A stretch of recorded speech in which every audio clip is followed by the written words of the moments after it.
Did you know this war has been going on in Ukraine since 2014? 8 years. 8 years Ukraine has been shelling the people of Lugansk and Donetsk. The narrative being sold in America is that Russia invaded Ukraine unprovoked, started this war a couple months ago, and this war, but actually is in its 8th year. Maybe Ukraine shelling civilians every day and killing thousands isn't considered war because America was complicit in the deaths of innocents.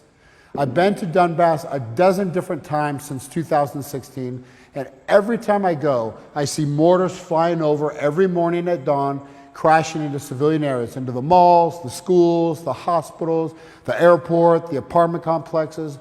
You will not hear about this in the media, and this has been going on for 8 years. The Russian military is in these regions right now, in Donetsk and Lugansk, liberating these people from Ukraine. Yes, I said liberate.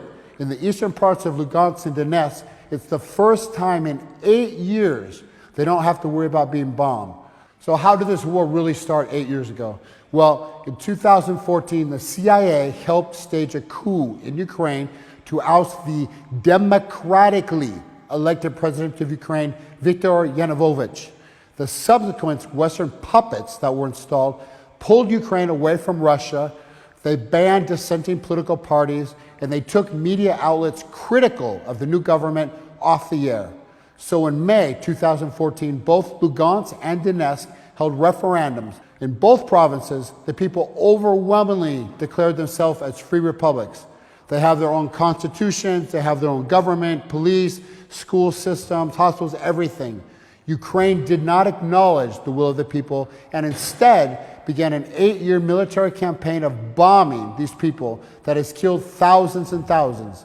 Imagine you send your kid to school every day and not knowing if this is the day that your child doesn't return home because some mortar shot from the Ukrainian army destroys the school.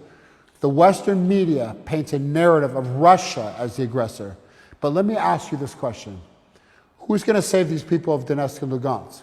For 8 years, the U.S. claims to be a beacon of democracy, and here are 2 republics using democratic devices to achieve their sovereignty, not violence. And the result is to get bombed for 8 straight years with mortars and missiles sent by fucking America. Quite ironic.